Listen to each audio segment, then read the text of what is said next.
అందరికి కూడా నమస్కారం అండి. నేను చెప్పబోతున్న కవిత పరవనామ సంవత్సరానికి స్వాగతం పలుకుతూ, ఉగాది ఉషస్సులతో అడుగులు వేస్తూ, ఉదయభానుడు దీవెనలు పొందుతూ, పరవనామ సంవత్సరంలో పవిత్రతతో అడుగులు వేసి పాలకులు మీరై ప్రజల హృదయాలలో పదిలంగా నిలవాలి. యువతకు భవితకు మార్గదర్శకులుగా నిలవాలి. ప్రజల మెచ్చిన నాయకులుగా ఎదగాలి. రైతాంగాన్ని ఆదుకునే నాయకులు మీరై, ఆడబిడ్డలకు బాసటగా నిలచేటి నాయకులు మీరై, ఉగాది ఉషస్సులతో ఉత్తేజంతో ఉత్తమ నాయకులుగా వెలుగొందాలి. పవిత్రతతో అడుగులు వేసి అన్న చంద్రన్న కన్న కలలు నెరవేర్చాలి. అన్న కీర్తిని నిలపాలి. నందమూరి ఆశయ సాధనకై పాటుపడాలి. ఆ పరవనామ సంవత్సరంలో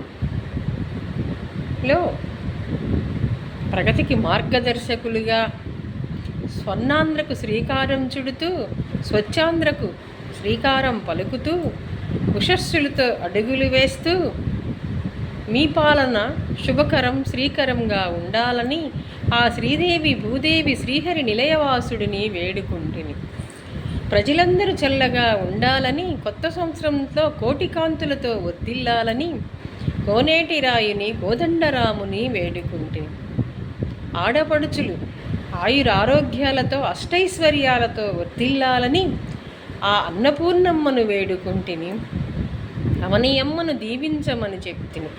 నింగి నేలకు ఆడపడుచులు ఆదర్శమై వెలుగొందేటట్టు దీవించరమ్మనమని మన అన్న నందమూరిని వేడుకుంటుని. అక్షరాలు రాసే కవయిత్రులు కవీంద్రులు హాయిగా అక్షరాలతో హరివిల్లులతో అందరి హృదయాలలో పదిలంగా నిలిచే పదిలమైన కవయిత్రులుగా కవేంద్రులుగా ఈ పుడమికే ఆదర్శమై వెలుగొందాలని వెన్నెల చంద్రుడు దీవించవచ్చును ఈనాటి సుపరిపాలకుడు. అందుకే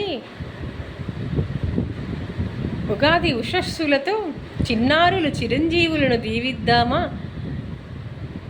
విద్యార్థులను వికాసంతో అడుగులు వేస్తూ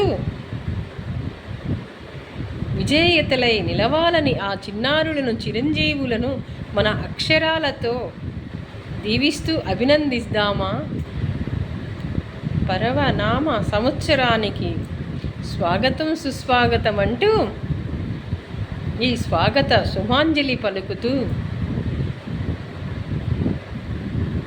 కోటి కాంతులతో మీరందరూ వర్ధిల్లాలని జనవాహినిని జగన్మాత దీవించవచ్చును అంటుంది మాధవి సహజ కవయిత్రి గుంటూరు.